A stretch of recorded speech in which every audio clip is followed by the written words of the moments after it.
Where are you right now? California. Nice. So how are things? How was the weekend? Weekend was good. I'm still sort of waking up. My daughter had a sleepover last night, and there was a great deal of madness, but it was fun. That's good. How old are the kids? It was a lot of fun. How's your daughter? They are 11 and 5. Oh wow, nice. It's a nice mixture. It is a good mixture. So I guess the crux of this article, we're going to be talking about a bunch of things. I want to obviously talk about the Emmy. Congratulations.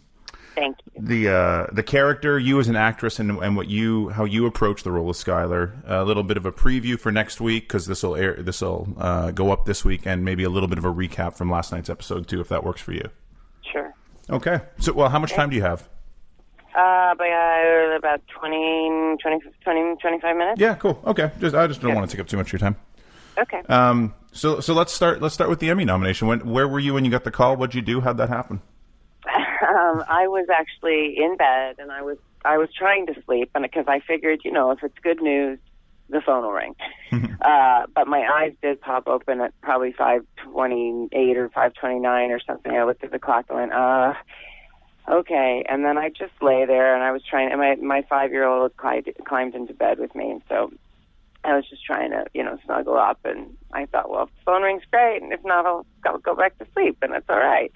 And then it started ringing. My cell started buzzing at about 5:50, 5:48 or something, and I didn't want to wake my little one up, so I went over and got my phone and went, hello, what? And then closed the door, and then went out to the living room to try and jubilate in a fashion that would not wake up my girls. But, of course, I woke them up immediately. And they came running out saying, Mom, what's wrong? And I said, oh, no, everything's great. And then they were up, and we all did a lot of happy dancing around the living room. Do they know what you do? They obviously must know what you do. I doubt they watch the show, given the content. No, people have asked me that, and they say, no, they do not watch the show. But they do know what I do. And they come visit. They come back and forth to New Mexico when I'm out there all the time. And on appropriate days, they can come out and, watch them filming. Right. Well, most of your scenes are fairly... Most of my scenes are not... You wouldn't know what was going on, so... Right. Yeah. Speaking of your scenes last night, the standing up for yourself speech, if that does not secure the Emmy, I don't know if that counts, but it definitely should, because that was like the point for Skylar. Yeah, it sure was. And that scene, I felt, was kind of her penultimate scene of the entire series thus far. So that with the shut up with Marie the week before, and then on to this, those two episodes were just so extraordinary. And what they felt like were, I was talking actually to Vince about it. We were doing a podcast the other day for the episode that just aired last night. And so we were talking all about the evolution of Skylar's character. And I said I found it interesting and sometimes confusing as to why Skylar just wasn't more of an emotional person, because I am such an emotional person. Anna is. I'm pretty easy to tears, and I'm sometimes sentimental and stuff like that. And Vince just was very clear on who Skylar was, and she was just not one of those people. She was not going to be that person wringing her hands in the corner going, oh my, what shall I do? She was not ever going to be that. He really, really had this vision of her being very, very strong and having a very strong backbone and able to stand up to anything thrown her way, anything. And so she's been sort of trying to take action. That's been Skylar's way of coping. It was not like, for her, it was never that she was going to sit down and just have some big emotional breakdown. And I think that this emotional stuff that's happening now has really been just what she's kept inside and really tightly clung to and kept a lid on, And she's been very, so closed tight over it that it's almost, been painful sometimes when I go home from the set at the end of the day.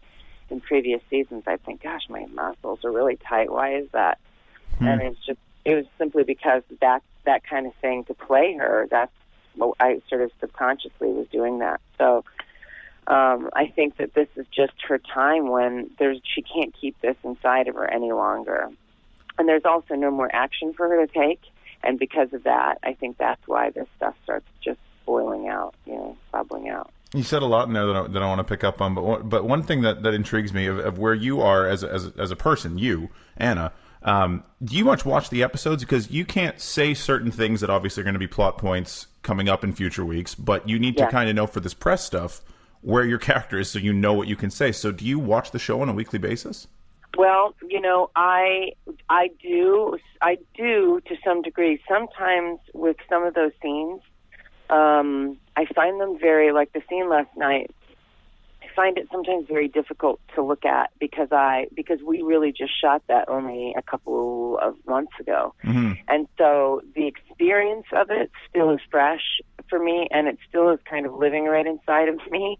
So it gets activated when I watch it, and sometimes I just will have to take a break from a scene. I'll watch the episode. I'll watch everybody else's stuff, but I'll just find it sometimes tough to watch my own stuff.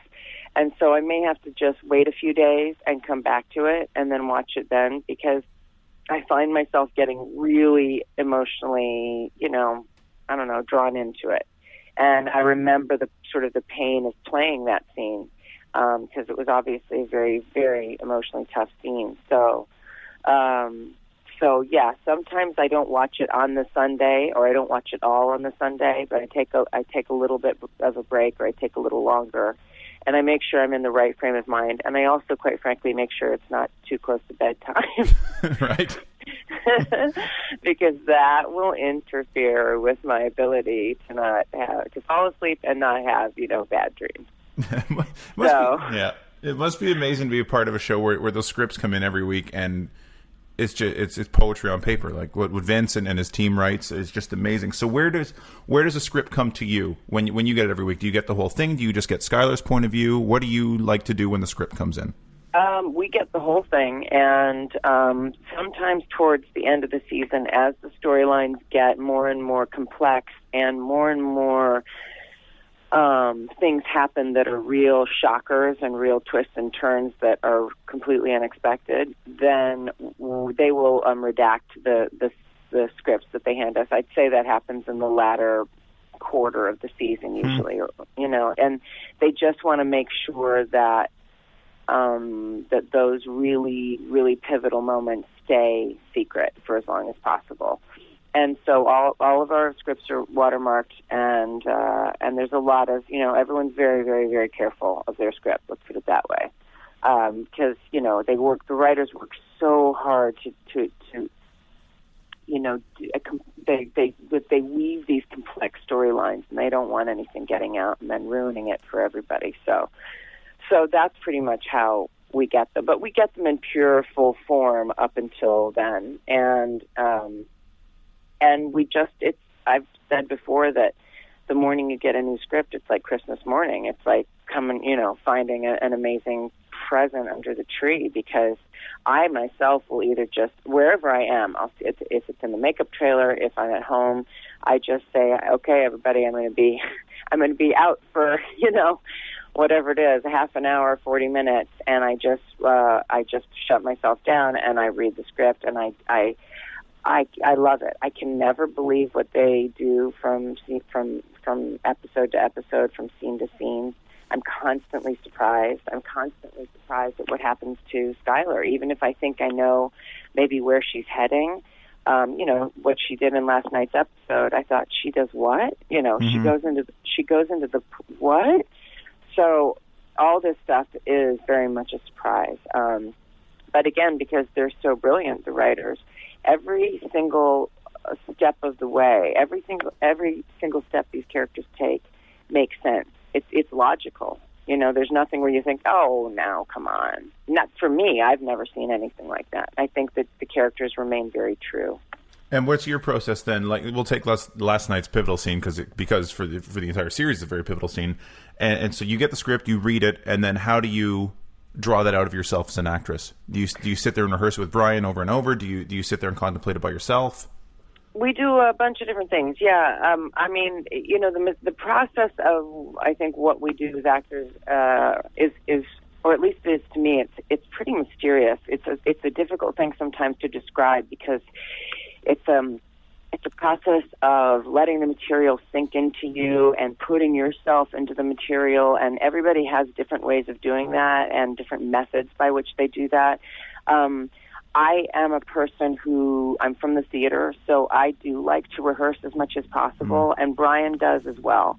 And because we work in, TV, and it's a TV schedule, so you're always just really clicking along, you got to just, there's not a lot of time, and you don't have the benefit or luxury of long rehearsal periods, or rather long rehearsal times. You go in the morning, you're getting in hair and makeup, and then they say, let's go rehearse the scene.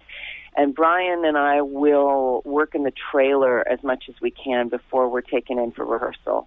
We'll run lines, we'll go over it. We'll sometimes, if we get to a part that's bumpy for either us, meaning bumpy in terms of a logical thing or an emotional jump or something, we'll say, what do you think of that? And we talk things through.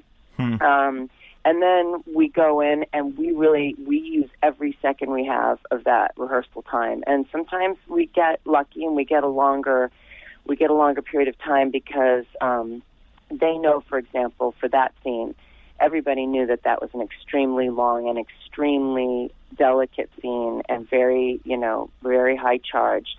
So they actually they factored in much more rehearsal time than they normally would.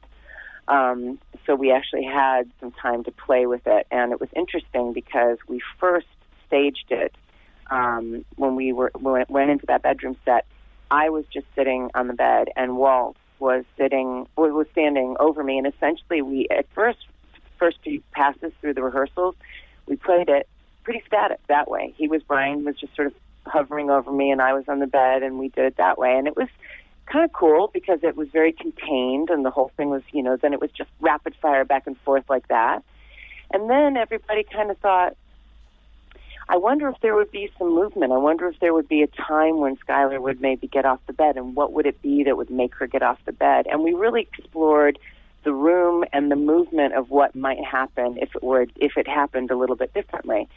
And so we got to do that, and what we discovered was, and I thought it worked beautifully, was that Walt was sort of pursuing me like I was an animal, like I was his prey around that bedroom. And he pursued me to every corner of that bedroom. I mean, he got me off the bed. I went back into the corner. He pursued me over there. Then I moved to the other side of the room. He pursued me over there. I moved to the other corner of the room. He pursued me over there. And then I went back to the bed.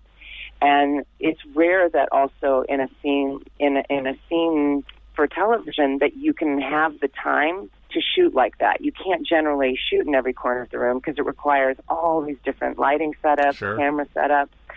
But we did it for that scene because everybody, when we found that movement, everyone went, oh, that's it. Because of the fact that it had, he was the hunter and I was the hunted. Mm-hmm.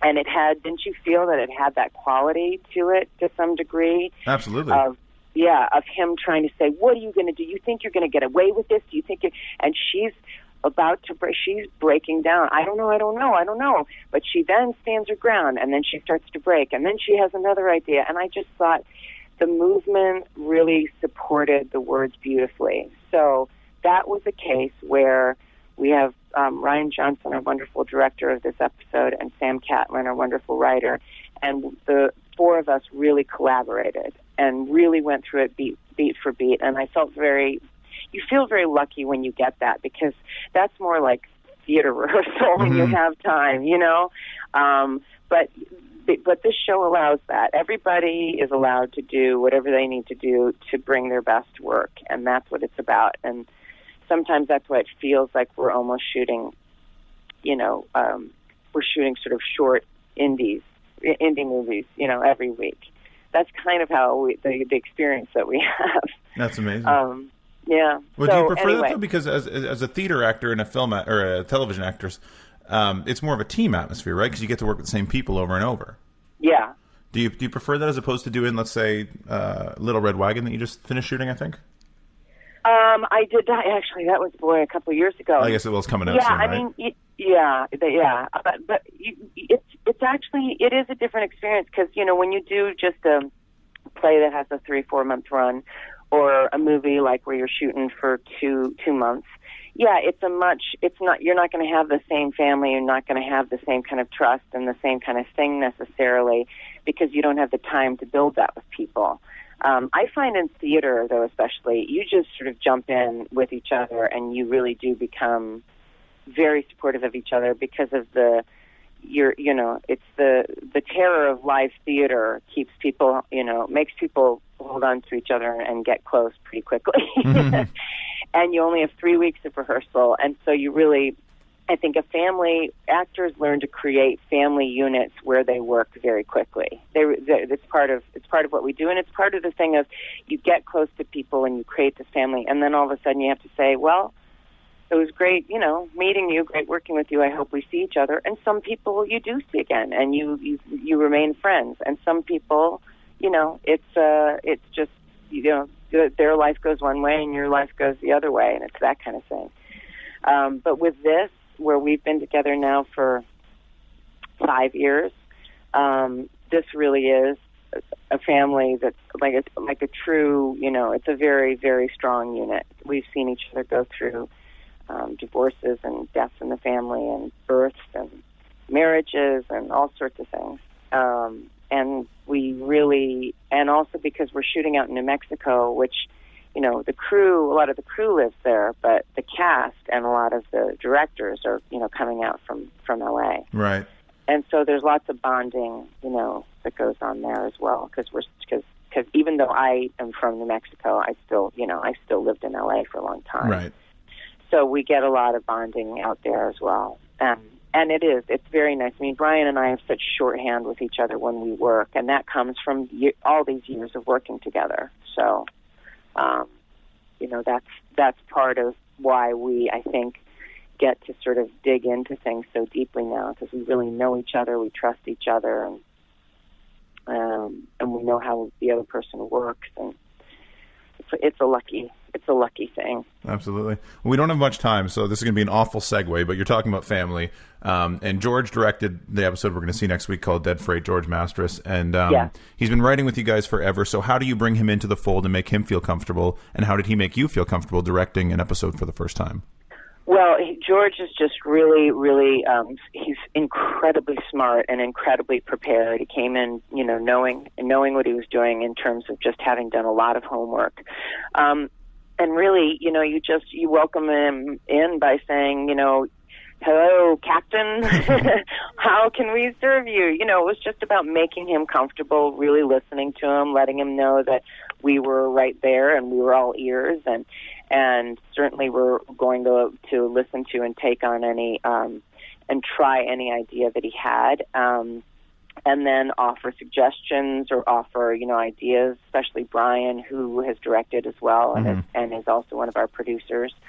And there's a really collaborative feel on the set that's really nice. And so he was well supported by Michael Slovis, our wonderful cinematographer, in terms of, well, maybe it would be good if we set the camera here and then you'd have this and that. And so it went very smoothly, actually. But I know that this next episode they went off to.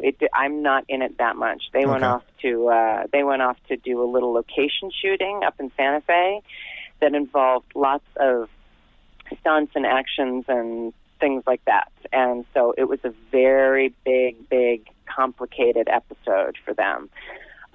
And they were 3 days out in the dust and the elements, and they all came back, and I was fresh as a daisy. I came in for work, and everybody looked, beaten. And I thought, what happened to you all? So you'll see what I mean when you see the next episode, which I hear all that stuff. It just looks amazing. So that you can't say much about it, eh? I guess if you're not really in it. You don't really, yeah. I'm not really in it. I know what it is, but it's such a good surprise. I like to leave it a surprise. Oh, absolutely. Really, yeah. No one likes spoilers. Just so you know, they were on location up in Santa Fe for 3 days, and they got wind and dust and sun beaten, and but I saw some of the footage, and it looks amazing. So. Awesome.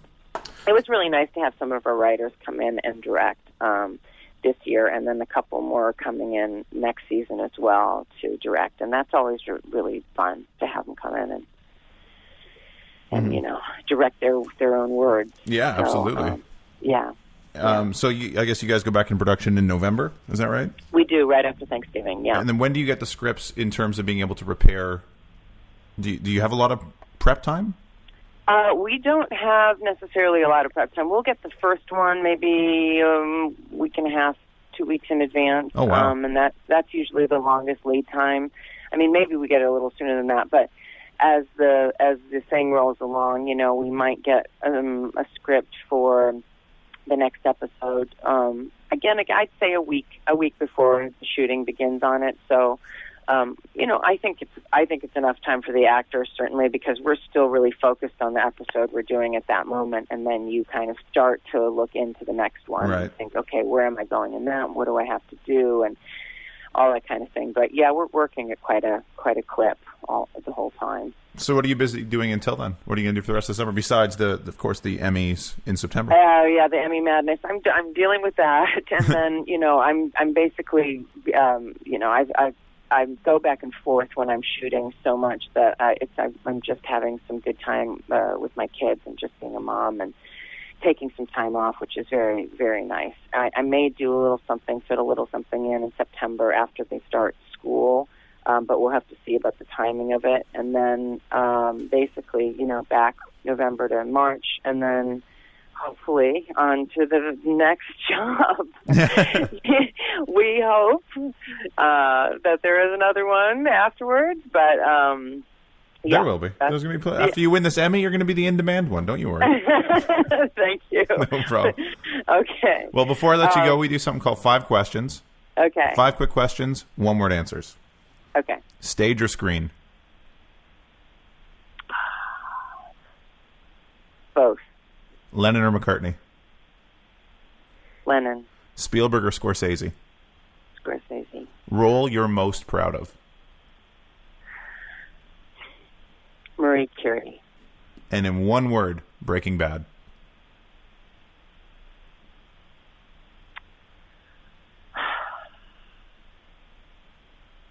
Genius. Awesome. Thank you so much. And that was Vince, not me. But right. You know what I'm saying.